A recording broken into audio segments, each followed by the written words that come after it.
Já no quadro Emoções Equilibradas de hoje, o assunto é recomeço. Para quem perdeu tudo ou fez, de repente, um mau negócio, descubra o que os especialistas recomendam para retomar a vida.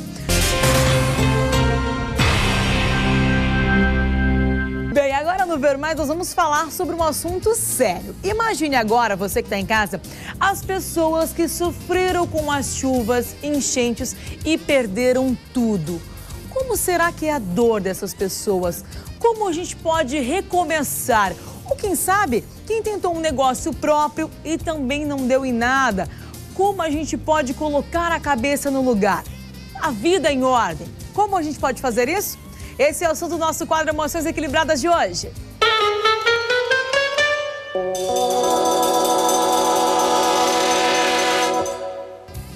Quem vai trazer para nós uma luz é a psicóloga clínica, a doutora Marília Feodil, que gentilmente aceitou mais uma vez o nosso convite. Obrigada, doutora, bem-vinda. Boa tarde, tudo bem, Belisa? Tudo ótimo. Você me deu um dado impressionante. Em 2011, 206 milhões de pessoas foram afetadas por desastres naturais, sendo 29 milhões de pessoas que faleceram, que morreram. Isso é uma tragédia realmente. Como a gente diz que são afetados assim por desastres naturais, às vezes não dá para evitar. Isso. Como é que a gente pode retomar a vida quando isso acontece? Bom, primeiro a gente tem que compreender que perdas, qualquer ordem de perda, seja uma perda de um relacionamento afetivo, de um trabalho ou diante de um desastre natural, ele é um trauma. Certo. Né? O que é um trauma? Um trauma é tudo aquilo que aconteceu na sua vida que foi rápido demais, forte demais ou cedo demais. Isso traz o quê? Uma desorganização para aquela vida cotidiana que você estava tendo. Traz uma alteração na tua sensação de identidade, né? Altera a sua vida. Então, num primeiro momento, como nós somos seres que vivemos em sociedade, a gente não pode extravasar.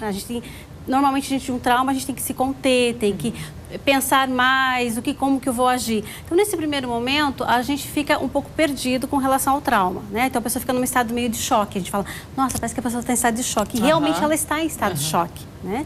Então, nesse momento, a gente tem que pensar o seguinte, os 3 primeiros meses após uma grande perda, uma enchente, uma perda de negócios, você vai levar um tempo de estruturação, que a gente vai chamar de elaboração do luto.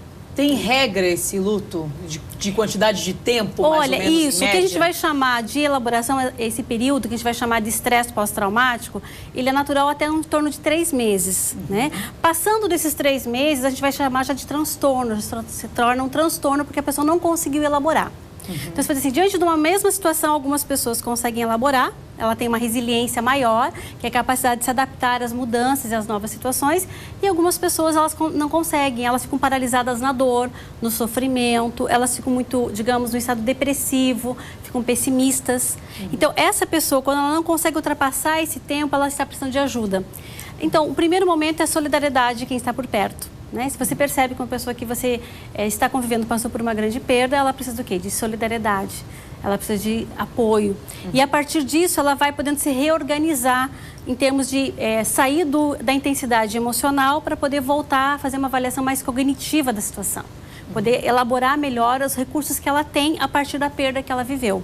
Certo. Então, o que eu tenho agora? O que eu posso fazer a partir deste momento? E aí a pessoa consegue se reelaborar. Se você percebe que a pessoa não está conseguindo, ela precisa realmente de uma ajuda. Ela vai precisar de uma ajuda profissional para poder reelaborar esse trauma que ela passou. E a função da família para essa pessoa é fundamental também? Fundamental, não só a família, como os amigos. Amigos. Os amigos, os companheiros de trabalho, colegas profissionais, de dar esse suporte, de estimular a pessoa a perceber o que ela tem de bom, dizer, estou aqui, estou do seu lado, o que você precisar. É isso que dá uma sensação de volta de segurança para a pessoa diante de um trauma, né? A pessoa volta a se sentir segura e ela consegue, a partir do momento da sensação de segurança, ela consegue elaborar novas estratégias para lidar com a situação. Tem pessoas que não entendem e dizem, já passou tanto tempo, ela está se fazendo, ela não quer se ajudar. Mas é um trauma, né, doutora? A pessoa tem que ter paciência para ela conseguir superar isso. Bom, como diz Caetano Veloso, cada um sabe a dor e a delícia de ser o que se é, né? É verdade. Então, a partir dessa compreensão de cada um é único, eu tenho que entender que cada pessoa tem o seu tempo. E algumas pessoas são capazes mais de lidar com situações e se reestruturar mais rapidamente. Outras precisam de um tempo. Algumas pessoas vão, diante de uma perda, entrar num processo depressivo. Então, ela realmente vai precisar de muito mais tempo de elaboração. E a nossa função não é a crítica, nossa função é tentar perceber o que está acontecendo, até que ponto essa pessoa está conseguindo elaborar sozinha e, se não conseguir, a gente estar ali para prestar ajuda. Né? O que mais pode acarretar na vida de uma pessoa após um grande trauma, doutora?